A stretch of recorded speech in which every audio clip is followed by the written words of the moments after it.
Banatul, pământ al făgăduinței. Așa era cunoscută regiunea, aflată la granița Imperiului Habsburgic și mai apoi a celui austro-ungar.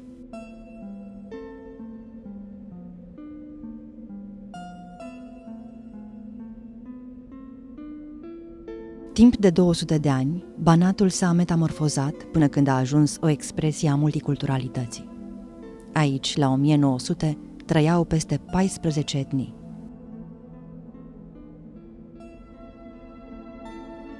La început de secol 20, acest mozaic etnic trăiește prima și cea mai tulburătoare provocare. Primul război mondial. Finalul acestuia transformă întreaga Europă, iar Banatul este confruntat cu o nouă realitate. Împărțirea unei lumi pe care ei, bănățenii, au construit-o în secole.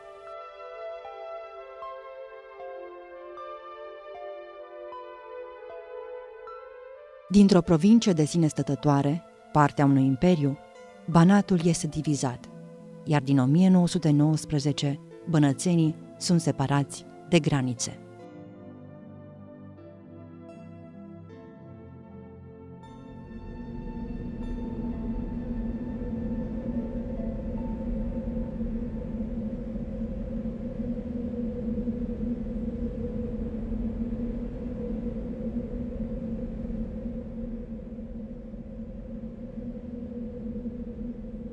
Indiferent cum ar fi fost, Banatul tot ar fi trebuit să fi fost împărțit. Erau practic două state care aveau un parcurs diplomatic asemănător. Serbia era ciuntită în timpul războiului, România a ajuns să-și piardă teritoriul în timpul războiului. Aportul României a dus frontului în 1916, în momentul în care intră. Faptul că dislocă frontul occidental de unități militare germane și austriece. Și atunci cumva trebuiau să recunoască meritele amândurora, și al României că a intervenit salvator, și al Serbiei că a reușit și a fost capabilă să poarte războiul și că nu a capitulat. Și atunci cumva trebuia Franța, care era tutela amândurora, să le împace. Și nu exista decât posibilitatea compromisului.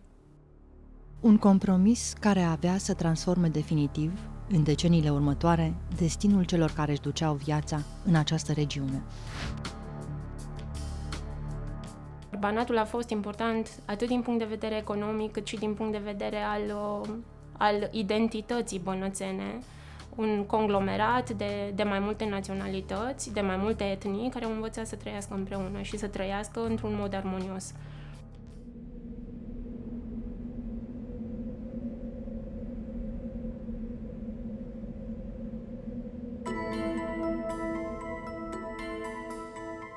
Împărțirea Banatului și trasarea graniței vine ca o consecință a finalizării primului război mondial și a negocierilor din cadrul Conferinței de Pace de la Paris. Aceste întruniri aveau ca scop definirea clară a națiunilor de pe continent în urma destrămării marilor imperii europene. La nivelul conferinței de pace, România era primită ca un stat asociat.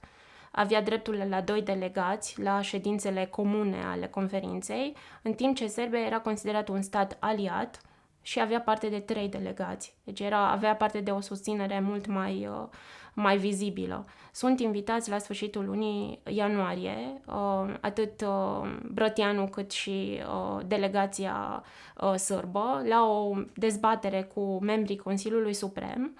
Este prezentată problema Banatului. Trebuiau să fie prezentate practic toate problemele și toate provinciile românești care urmau să fie atașate României, recunoscute ca fiind atașate României pentru că unirea se realizase deja.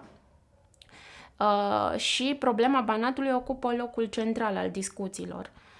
Îi se reproșează apoi lui Brătianu faptul că și-a pregătit întregul discurs doar pe baza leitmotivului tratatului din 1916, în timp ce delegația sârbă se arată mai persuasivă și mai convingătoare, aducând argumente de ordin pragmatic, că Banatul trebuie împărțit și din rațiuni economice, și din rațiuni istorice, și din rațiuni legate de etnie. Însă delegația sârbă improviza pe baza tuturor acestor argumente, în timp ce Brătianul a avut la dispoziție un memoriu bine argumentat. Chiar și titlurile celor două memorii sunt simbolice, ca să zic așa. Cel românesc se numește Poziția României în fața Congresului Păcii, chestiunea Banatului, pe când cel al sârbilor se numește Delimitarea între români și sârbi în problema Banatului. Deci e clar că sârbii s-au prezentat mult mai pragmatic în fața conferinței de pace. Însă, despre chestiunea Banatului se discutase în întâlnirile oficiale la puțin timp după izbucnirea primului război mondial în 1914. Istoricul Vasile Dudaș a studiat zeci de ani prima conflagrație mondială, iar prin cercetările sale a încercat să înțeleagă contextul diplomatic în care se afla România, la momentul în care principalele blocuri militare își disputau supremația în Europa.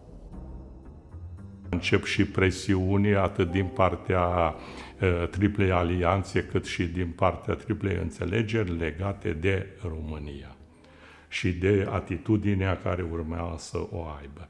Având în vedere bunele relații deja care existau cu Rusia, după ce Rusia deja intrase în război, ambasadorul României, Diamandi, a fost convocat la Ministerul de Externe la Sankt Petersburg și, oficialitățile Rusiei au mulțumit pentru atitudinea României, care deja se stabilise la 3 august, după cum știm, declarându-se neutră. Și cu acest prilej, desigur că Diamandi și Sazonov au avut mai multe discuții, printre care ministrul de externe rus l-a întrebat cam ce ar dori România legat de interesele sale în monarhia dunăreană. Informat primul ministru român Brătianu, i-a spus nicio problemă, harta este pregătită, așa că pentru prima dată teritoriile românești, adică interesele României în Transilvania, au fost prezentate la Sankt Petersburg, la care ministrul Sazonov a zis, nu sunt probleme, pentru că era cer, nu dădea nimic din partea Rusiei, dar s-a exprimat că are totuși unele rezerve legate de Banat, de Bucovina. Banatul a intrat la masa negocierilor încă din 1915 și a fost tratat cu Rusia direct. Deci Rusia și-a asumat acest rol de negociator în zonă, alături de Franța și Marea Britanie, dar avea o pondere mult mai mare, părerea Rusiei în purtarea tratativelor și la începutul anului 1915 Brătianu începe să judece faptul că cea mai bună graniță în Banat ar fi granița naturală și atunci se merge pe integralitatea Banatului în cererile oficiale făcute de români. Recensământul administrației imperiale austro-ungare de la 1910 arăta clar că românii erau majoritari în Banat, astfel că regatul României se vede îndreptățit să revendice întreaga regiune.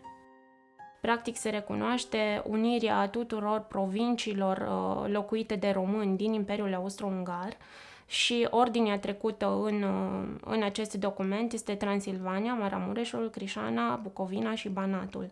Banatul, poate nu întâmplător, este ultima provincie înscrisă în acest tratat, întrucât funcționa foarte bine acea diplomație secretă. În exact ziua următoare, Franța și Rusia stabilesc un acord prin care spun că soarta Banatului va fi hotărâtă la finalul războiului în funcție de cursul evenimentelor.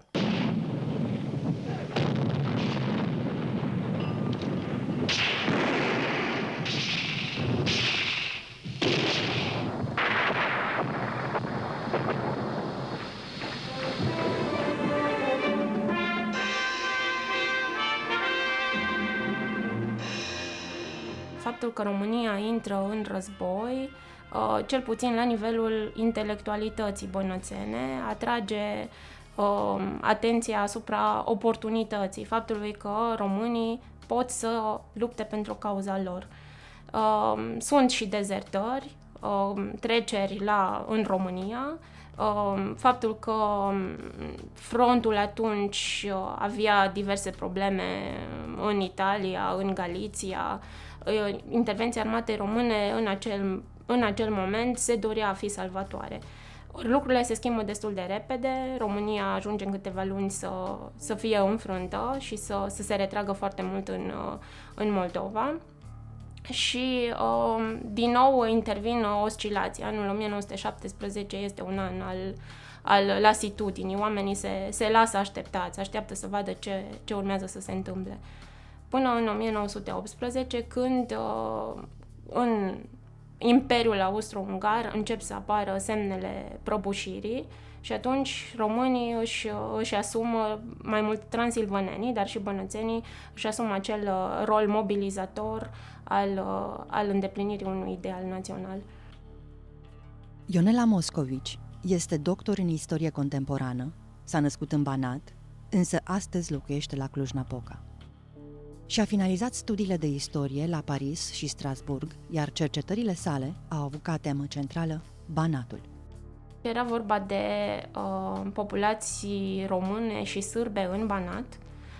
Era vorba de disputa asupra Banatului între două state, cu realități politico-militare diferite la perioada respectivă. Serbia intrase prima în război, purta greul războiului, era anihilată la perioada respectivă, în 1916 era anihilată de trupele austriece și germane. Se punea în discuție existența sa teritorială. România era o țară care își aștepta momentul potrivit și intra în război ca să decongestioneze frontul balcanic și avea anumite condiții și pretenții. Și atunci, cumva, Franța și Rusia așteaptă finalul războiului pentru a nu pune într-o situație compromițătoare Serbia. Se considera că Serbia este cea care duce războiul, iar România era văzută ca un stat cât de cât oportunist la momentul respectiv și atunci nu îi putem promite celui care vine ultimul în război totul. Deci cumva a fost lăsată soarta Banatului într-o expectativă și într-o viitoare evaluare. Pentru noi românii de aici, România este țara mamă. A fost dintotdeauna, în special din momentul formării României Mari, când părțile apusene ale Banatului au rămas în cadrul statului iugoslav. Românii care au rămas în această zonă au văzut în România patria mamă, patria limbii materne, de la care așteptau ajutor pe plan cultural, educativ, economic, politic, confesional și așa mai departe. Mircea Măran este descendentul unei familii de români care, la momentul împărțirii Banatului, au fost distribuiți Serbiei de astăzi. A studiat istoria la Novi Sad, locuiește la Vladimirovac și este profesor la Vârșeț.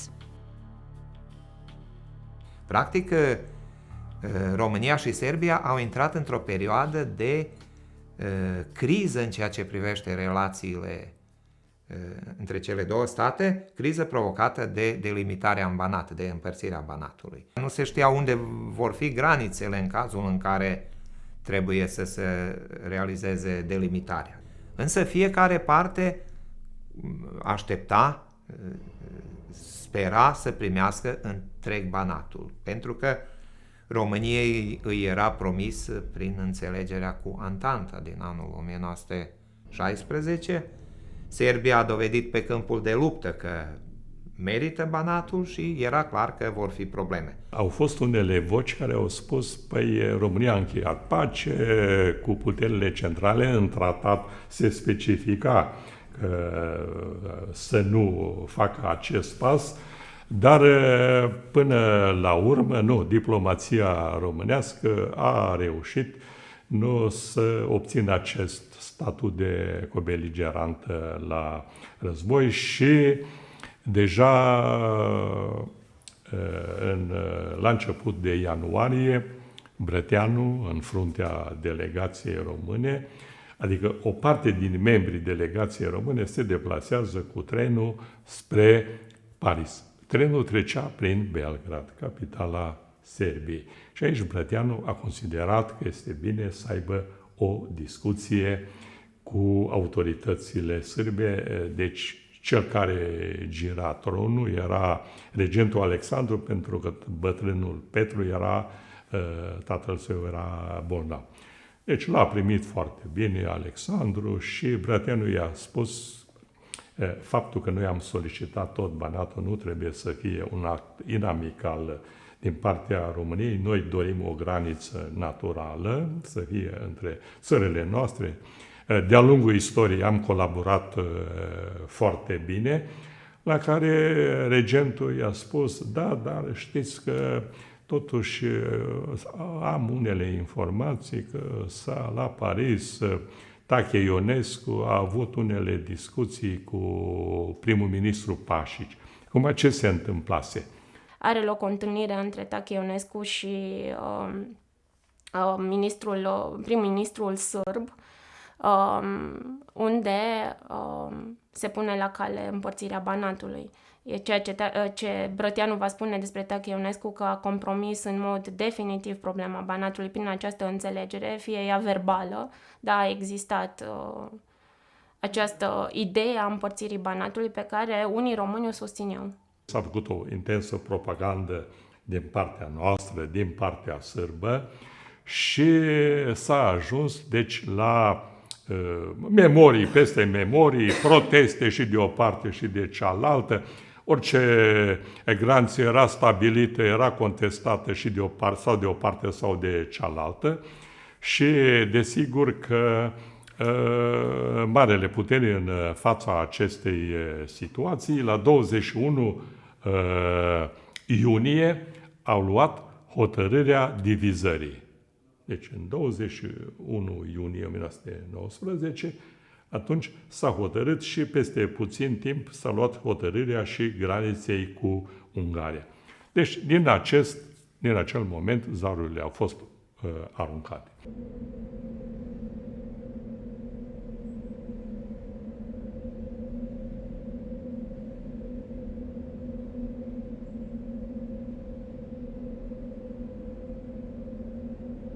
Când s-a retras granița, s-a cerut la români. Beba, Cheresurul și Pordeanu. Când mergeți în Cheresur, ieșiți afară. În partea stângă dați de cimitir. Acolo a fost frontiera.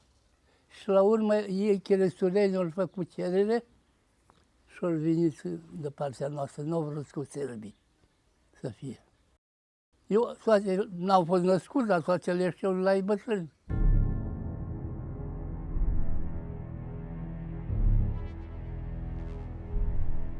Bătrânul a locuit toată viața în Beba Veche, cu excepția celor 5 ani petrecuți în Bărăgan ca deportat. Familia sa a fost direct afectată de decizia de împărțire a Banatului luată de diplomația europeană.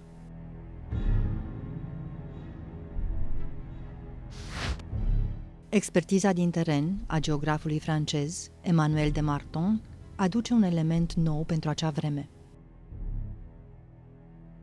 geografia umană.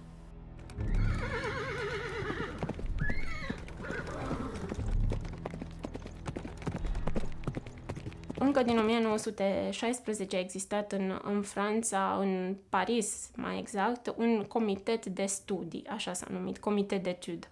Și era format din istorici, geografi. Președintele acestui comitet d'études era Ernest Laviste, un istoric foarte cunoscut la acea vreme, iar unul dintre artizanii acestui comitet de etude a fost Emanuel de Marton, un geograf bun cunoscător de limba română, și a făcut teza pe geomorfologia Carpaților meridionali, a străbătut și a cartografiat Carpații și era cunoscător al problemelor românești.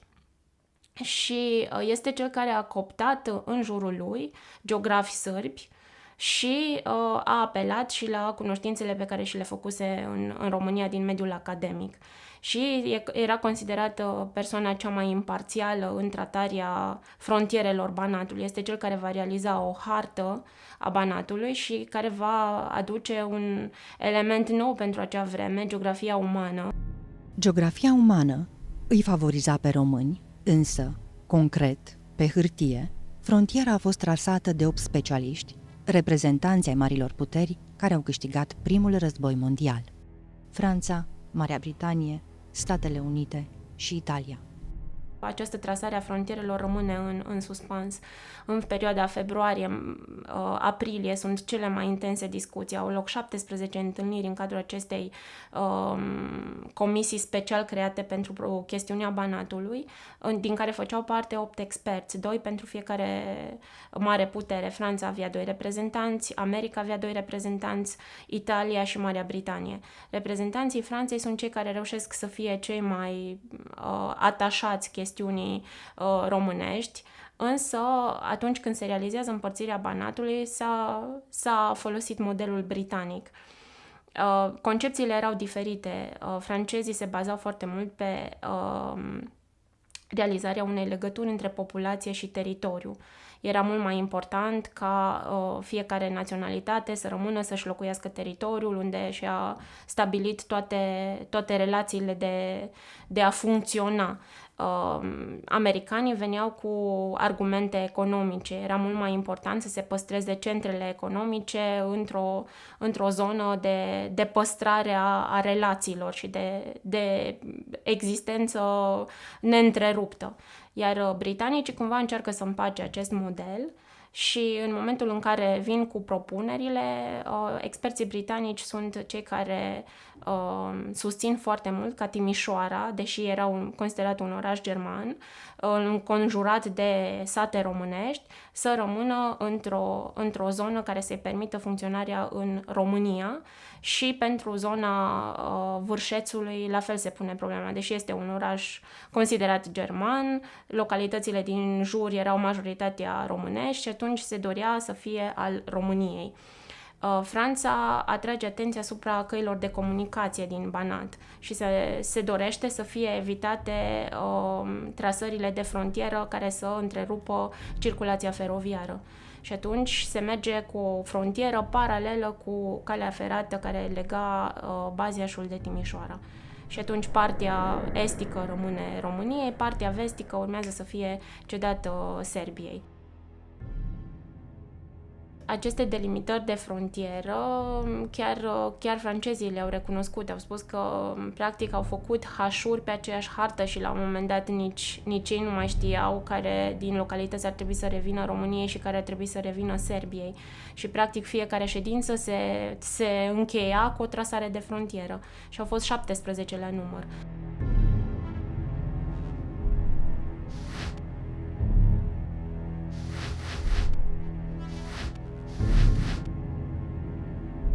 Chiar înainte să înceapă această comisie special creată pentru problemele româno-iugoslave, se știa de împărțirea Banatului. Deci împărțirea Banatului devenise o realitate. Se punea doar problema cum anume va fi împărțit, nu dacă va rămâne întreg.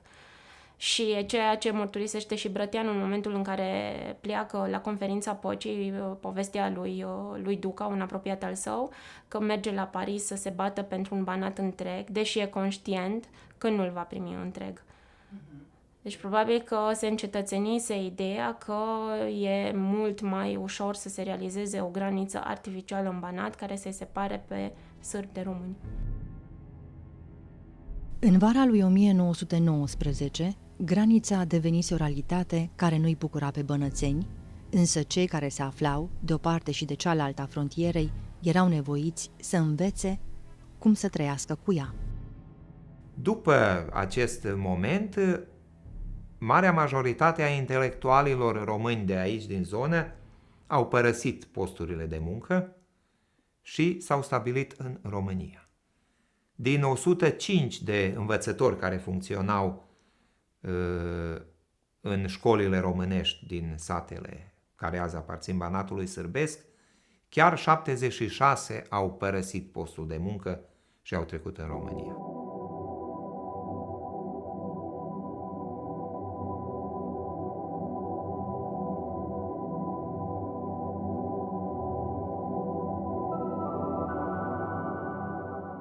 Astfel că școlile au rămas fără învățători. Ei s-au decis la acest pas pentru că noile autorități iugoslave le-au cerut să învețe limba sârbă, pe care mulți nu o cunoșteau, pentru că pe timpul Austro-Ungariei limba sârbă nu era limba oficială, limba maghiară era limba oficială și toți vorbeau ungurește.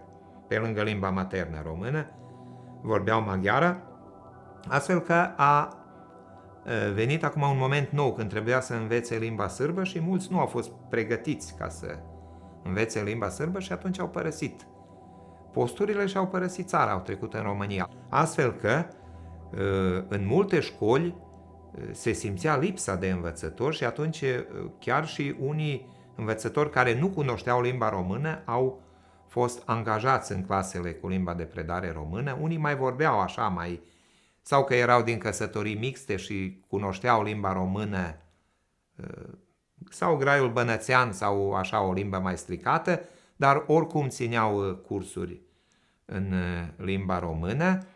Însă, după semnarea Convenției Școlare Iugoslavo-Române din anul 1933, situația a început să se normalizeze. În 1935 au început să sosească primii învățători contractuali, învățători cetățeni români, care au semnat contract cu statul iugoslav și au fost angajați în școlile românești de aici. Astfel că s-a îmbunătățit situația atât în ceea ce privește învățământul, cât și în ceea ce privește activitatea culturală. Nu doar elita românească, rămasă în nou constituitul regat al sârbilor, croaților și slovenilor a avut de suferit, ci și oamenii simpli, țăranii care s-au trezit într-o țară care le-a refuzat dreptul de a avea pământ. Multe familii de țărani săraci au plecat sau au încercat să plece din Iugoslavia, să treacă în România. Unii au reușit, au primit pământ în Banatul românesc, dar și acolo au ajuns în conflict cu țăranii din localitățile în care au primit pământul, pentru că aceștia au fost revoltați că se ia pământul comunal și se dă unor nou veniți.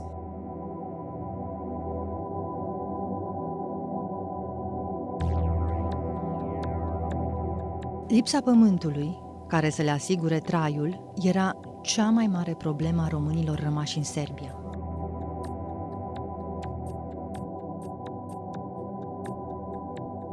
Fără să-și găsească locul, nici în Banatul sârbesc, nici în cel românesc, sute de familii au plecat spre Dobrogea de Sud, unde au rămas până la finalul celui de-al doilea război mondial. Apoi, au fost recolonizați în Banatul românesc.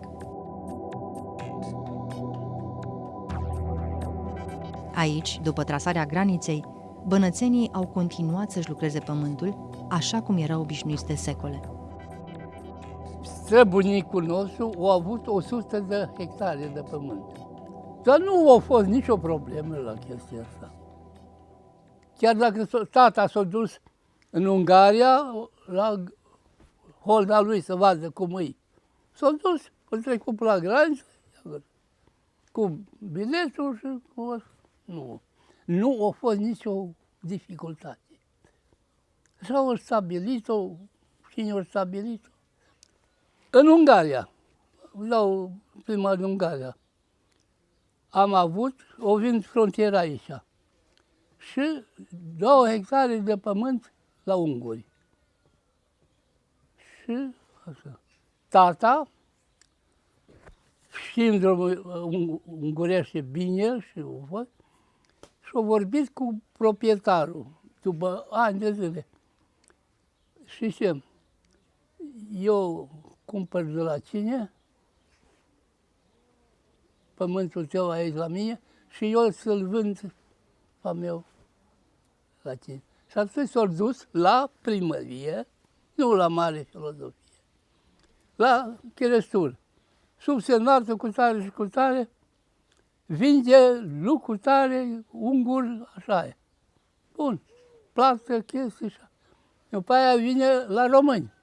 Subsemnatul vând pământul maghiarilor de la el. Așa le-au vândut. Precis, să spun precis treburile. Asta a fost.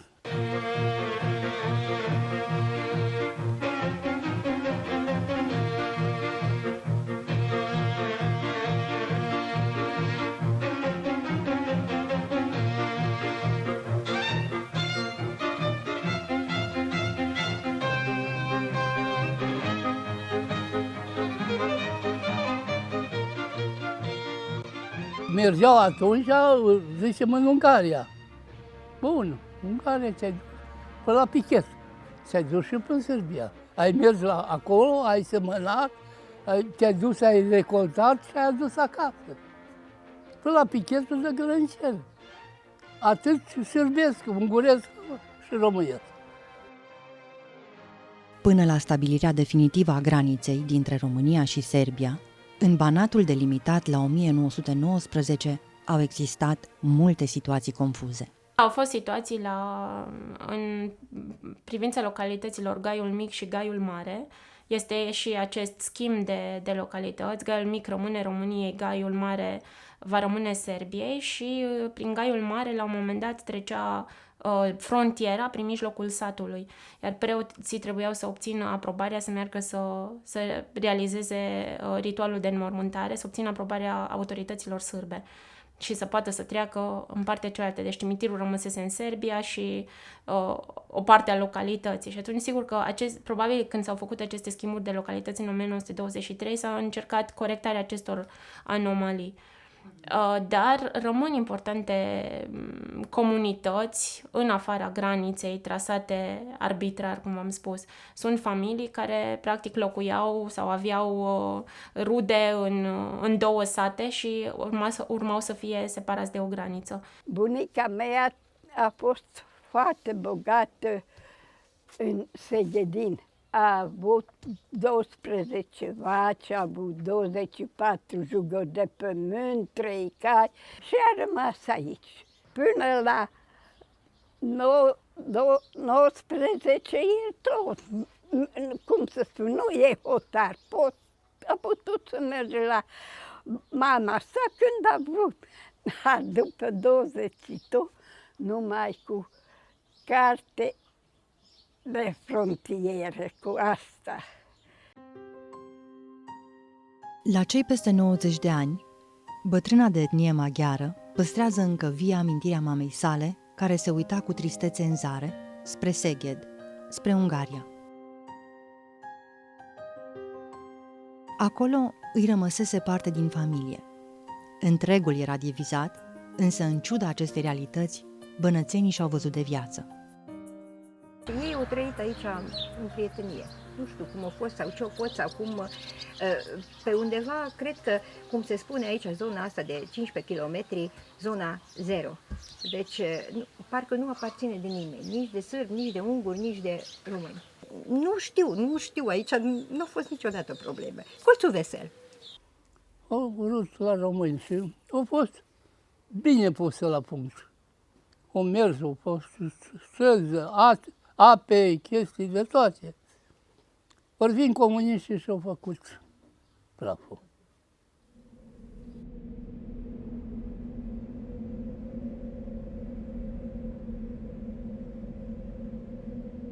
Grănicerii în România, în zona de frontieră, au bătut și au împușcat. O spun și o spun și peste 25 de ani. Pentru că urmările bătăilor lor le-am văzut personal și urmările împușcăturilor lor le-am văzut personal.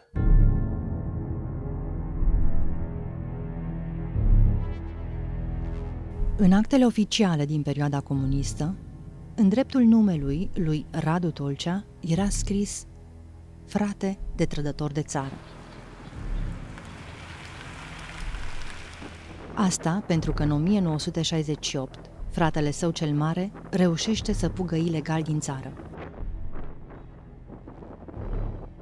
În același an începe și epopeea lui Nea Moritz. S-a născut la Comloșul Mic, clasele primare le-a făcut în limba germană și a trecut de 4 ori ilegal granița.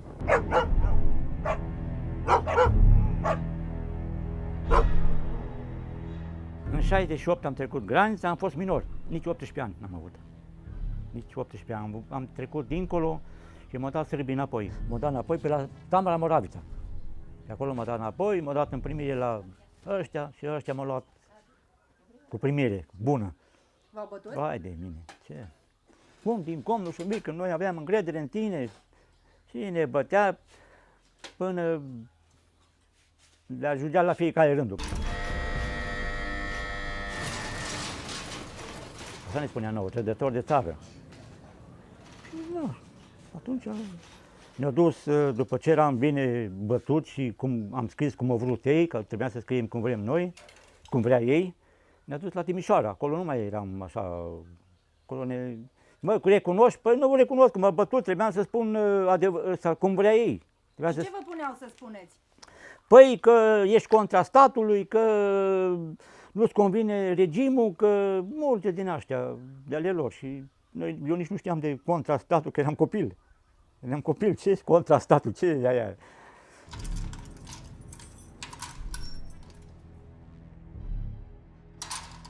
Ne mai bătea și acolo, ne punea pe 2 birouri. Deci spunea rotisor, așa spunea, pune-l pe rotisor. Pe 2 birouri, legat la mâini și cu o par din asta de lopată, dar mai gros, ca să nu se rupă. Când era alții mai greu, alții mai ușor, acolo îți dădea la talpă. Te umfla tălpile până mergeai în genunchi. Mă, recunoști? Da, recunosc. Da, recunosc. Mă, de ce n-ai recunoscut de prima dată?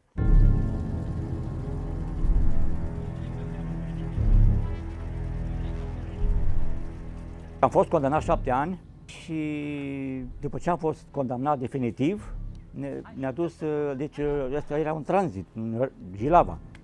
Acolo era tranzitul, acolo ne ducea cu buba, legat cu lanțul la picioare. În dubă, în tren nu era legat, numai lanțul la picioare. Ne-au basculat în Aiud. Și acolo iarăși era o secție numai pentru noi, fronteriști și pentru ăștia mai periculoși contra statului. A doua oară la Aiud n-am stat mult, ne-am mutat la Gherla. La Gherla, tot așa în lanțul, ne-au liniat, eram acolo vreo 40 de inși. La Gherla am stat 2 ani. 2 ani am stat la Gherla.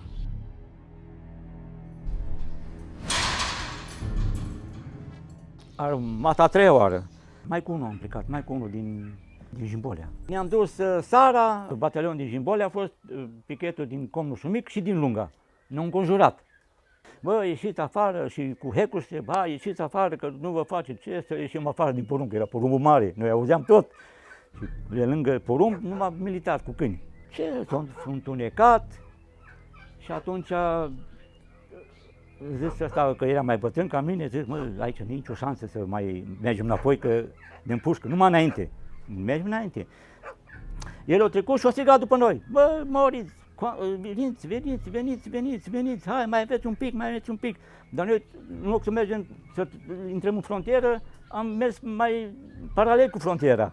Și acolo erau militarii. Eu m-am băgat prin porumb și hai eu acasă. M-am pus în pat, parcă nici n-am făcut nimica. Păi unde, Moritz, unde? E în pat. Eu n-am auzit, că eram rupt, eram dus, dacă auzeam, săream geamul și fugeam. Au venit imediat Petraru, ăsta, crucerul și Petraru cu pistolul. Bă, Moritz, îmbracă-te și ieși afară. Ce să mai așa m-a luat. Era un frig în chilot și am dat pantaloni în mână și bocancii și hai. Bocancii erau tot uzi. La picați că al făcut, cum înjurau ei atunci, Hristosul, mătii, Dumnezei, mătii, păi unde ai vrut să treci, mă? Ai trecut odată, ai spus că nu mai treci. Și dai, și umflă, și venind ăla, cum îi spune, anchetatorul, făcut dosarul, m-a făcut să mă șterg pe mâini, să nu pătez alea de sânge și am încheiat dosarul, da, am vrut să trec, nu-mi place și nu-mi place. Și când mă liberez, iarăși trec. Le-am pus în față, că eram bătut, ce să mai bată, că eram zdrobit.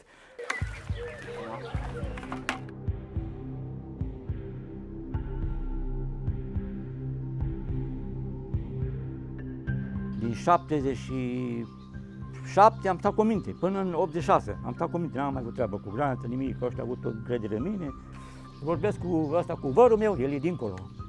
Vorbesc cu vărul meu, mă, uite, care treabă, hai, știu unde stă pânda. Mă, gata, mă, n-avem bani. Lasă, ăla a văzut un motor, ăla mai, eu știu ce am mai luat eu de acasă. Era la parcele, muierea. Și doi copii mici acasă, am lăsat singur Sara și am tăiat-o.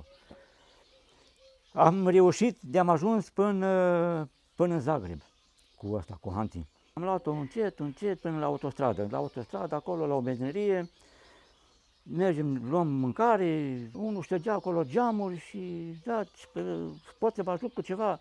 Vrem să ajungem acolo și acolo, aproape de austrieci. Da, nicio problemă, uite, vorbesc cu cineva și să așteptați aici, ne punem undeva acolo pe bancă și așteptăm poliția. Și ne întreabă de ce am fugit, au venit tolmeci, român, au venit tolmeci, au povestit asta și asta. Da, noi știm că e greu în România, dar n-avea ce să fac, trebuie să vă trimitem înapoi. Când am auzit să ne trimite înapoi, Hanti, eu nu mai mă duc, că zic, mă, eu sar geamul și o întind. Bă, eu nu pot să sar, mă, sar tu primul, că sar și eu, după ne-o lăsat singur acolo, să scriem, că și-o văzut de treabă poliția. De treabă, nu, mă, Hanti, mă, hai mă, eu nu mai mă duc înapoi, ce-o fi, mă împușcă, nu, ne văd că au și pistoale. Mă, nu contează, că nu trage în prima dată avertiment în sus odată și a doua dacă te nimerește. Na, eu sar, hai mă și hai, el nu a venit, nu pot. Gata, ai băut? Sau ți-e frică? Nu te sete. Păi bine, dacă nu te sete. Și am ajuns în lagăr, acolo, până am prins și eu șpilul cum merge acolo, că stătea într-un loc acolo după colț, veneau oameni care aveau nevoie de muncitori. Am adus și familia, adică plătit prin sârbi, am adus copiii în lagăr acolo și n-am avut treabă. 93 am venit acasă. Gata, s-a terminat. E tot. N-au mai fost locuri de muncă, ne-au spus neamțul. Păi, nu vrei cu atâta, mai sunt alții care așteaptă. Pentru 500 de shillings nu se merita, că cumpărai ce avea nevoie. A meritat să fugiți de atâtea ori, să luați atâta bătaie? Nu-mi pare rău, dar cel puțin am trecut. Nu-mi pare rău. Sunt sănătos, n-am treabă. Bătaie am luat, dar sunt ca osul. Poate că m-am întărit mai bine. Da, păi, alții au murit, de seama mea, care a fost cu mine, mulți au murit. Eram tot duminică de dimineață, lucram la FNC-ul și personalul de la dozare, care lucra la vreo 15 metri înălțime, pe la 10:30 dimineața strigă către noi, hai repede, haideți să vedeți ceva. Ne-am suit toți pe gard din interior, gardul nostru de la instituție, de la locul de muncă, era lipit de gardul pichetului. Și am văzut la capătul, la vreo 150-200 metri pătare de zidul nostru, o mașină, o Dacia. Noi n-am văzut trecând. Cel de sus ne-a povestit cum a trecut în viteză pe lângă pichet și a tras acolo, făcea un L, făcea granița. În ea erau 3 persoane. Erau 2 frați mari, erau oameni la 30 de ani. Cei 2 au trecut, au ieșit stând pe marginea stângă a mașinii amândoi, au coborât în șanț, au urcat sus și au fost în Serbia. Aia era granița. Cel din față era și șchiop, a deschis portiera din dreapta față, probabil că nu și-a dat seama că poate să treacă și prin mașină, a deschis portiera, din dreapta venea în fugă un militar la vreo 40-50 de metri, înspre el. Când a închis portiera, militarul a pus pușca în șold și l-a ciuruit. Deci armata a tras. Să nu spună în 1993 că au tras. Și l-a ciuruit. A căzut jos, au venit 2 ingi, au dat cu piciorul în el, așa, în scârbă, l-au luat pe sus, așa, târât, De acolo până la pichet, în fața la poartă, erau vreo 100 și ceva de metri. L-au pus după porticul de gimnastică, l-au acoperit cu un mandat de ploaie și l-au lăsat acolo la 2 până a venit familia. Deci asta a fost lucru care m-au determinat să nu plec. Mi-a fost frică. Eu sunt de fel, n-am bătut pe nimeni, nu m-am bătut cu nimeni în viața mea, dar nici n-am vrut să iau bătaie și din cauza asta n-am plecat.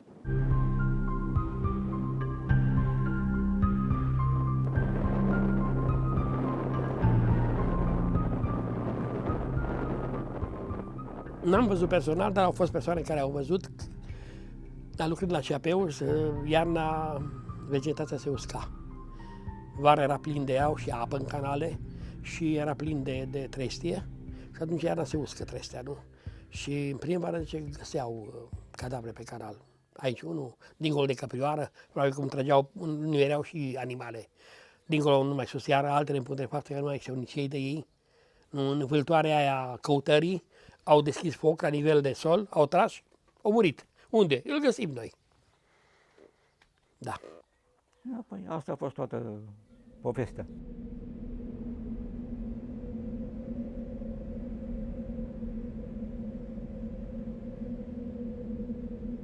Cam prin 76, 77, cam atunci mi-am făcut și eu permis de mic trafic și mergeam ori cu părinții, dar mai mult mergeam cu bunica din partea mamei, cu Dida, că pe ea o chema Desanca, și mergeam cu ea. Mai mult cu ea îmi plăcea să merg în Iugoslavia.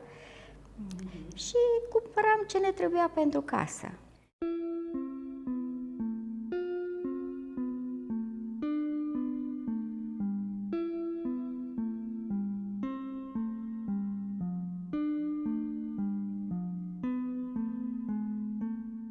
Mi-am cumpărat de țuică, mi-am cumpărat de apă, de fapt de 2 feluri, mi-am luat de vin, uitați aici, și aici iarăși de apă.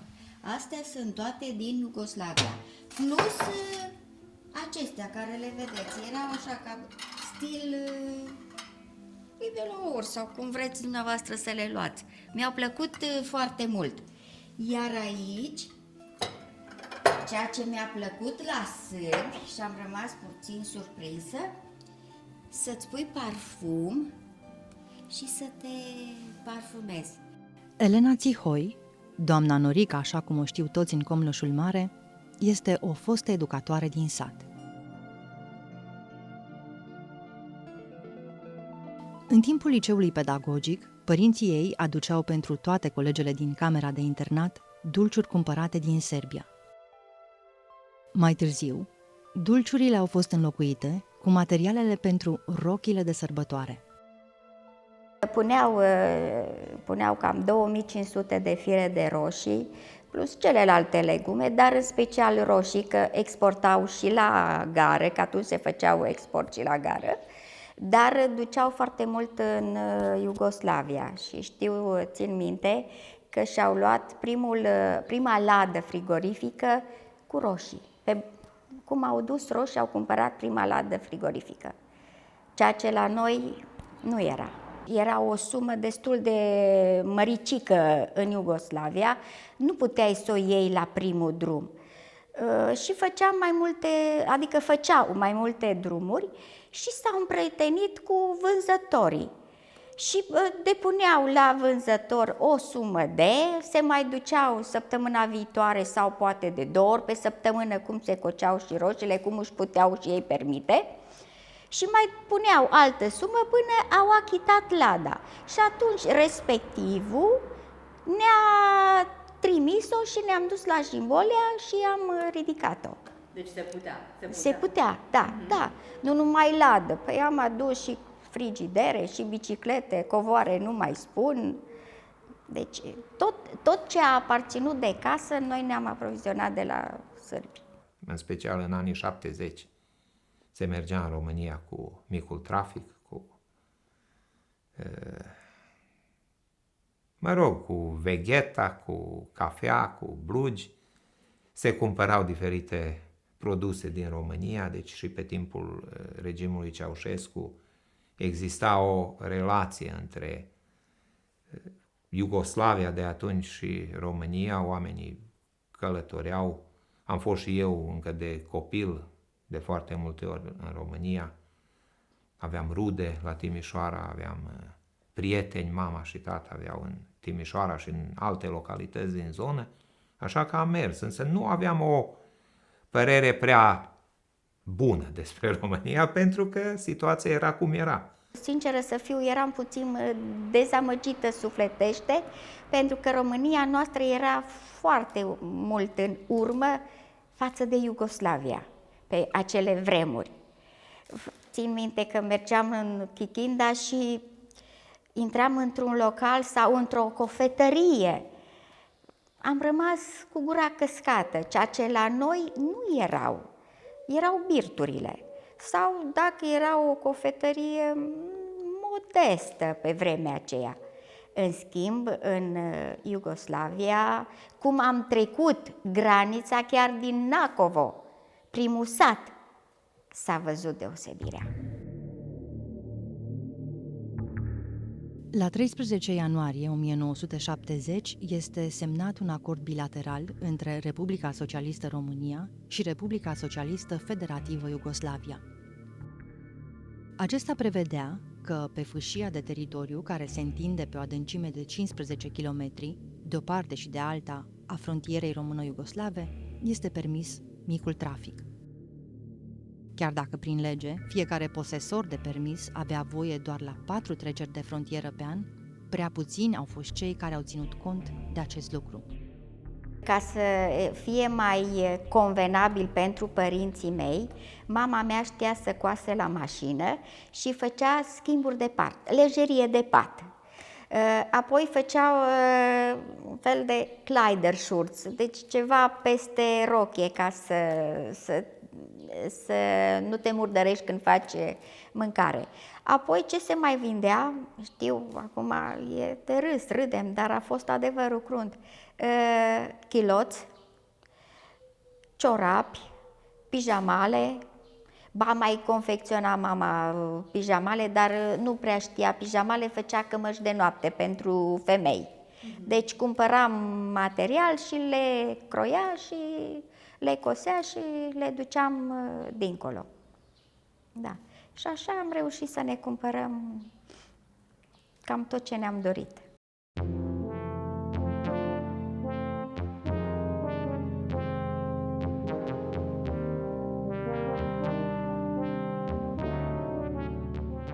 Partea negativă pentru mine, sufletește pentru mine, a fost faptul că noi am fost 100 de ani în urmă față de sârbi.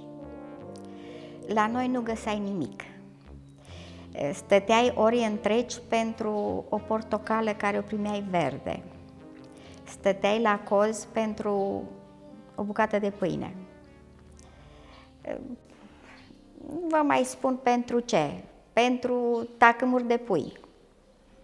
Noroc că noi ne creșteam în curte, aveam gospodărie, nu? Porci, aveam pui, păsări, de toate, deci noi nu am dus-o rău în privința asta. Noi am avut ce mânca, dar vorbesc de cei care, mai ales la oraș. Prăvăliile, modul cum se îmbrăcau cetățenii României, modul ce muzică ascultau, ce filme urmăreau și așa mai departe, era așa cam, hai să zic, demode.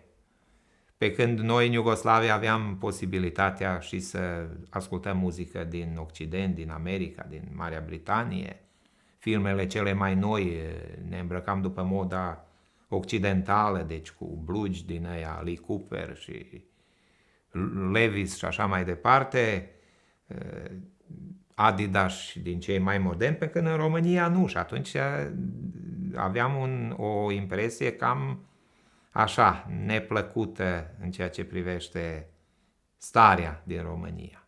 În plus, urmăream programele la televiziunea română care nu ne ofereau prea multe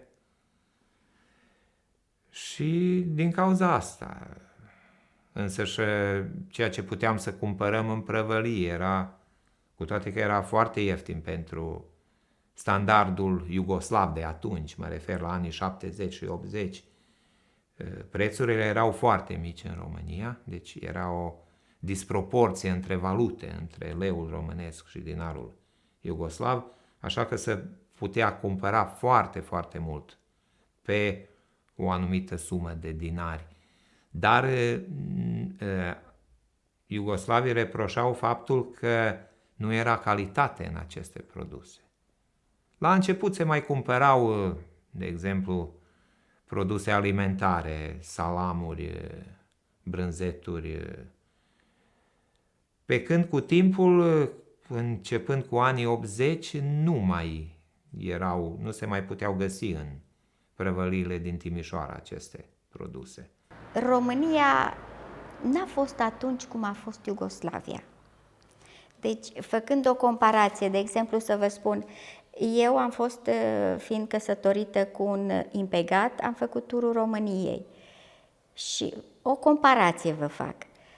Am fost în București. După aceea m-am dus în Beograd. Era o diferență colosală. Colosală între București și Beograd. Explicați-mi, vă rog. În primul rând, multă verdeață. Clădiri frumoase, localuri extraordinare, femei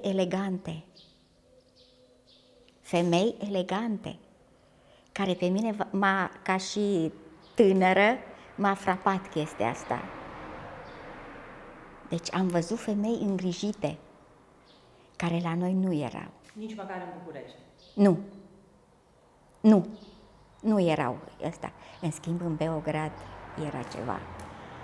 Deci a fost wow pentru mine, sinceră să vă spun. Aia a fost așa ceva, nu vă pot exprima în cuvinte ce am simțit eu. Că știu, soțul meu zicea, ce te tot uiți? Lasă-mă să-mi clătesc ochii. Deci era frumos. Când mergeam în România, când mergeau consătenii mei și cunoscuții mei în România, se simțeau că sunt importanți acolo. În Iugoslavia, mândria că ești român era foarte potențat. Însă a fi român și a vedea România ca stat, hai să zic ca patria mamă în această perioadă, nu era același lucru. Noțiunea de români era mult mai mare decât noțiunea de România.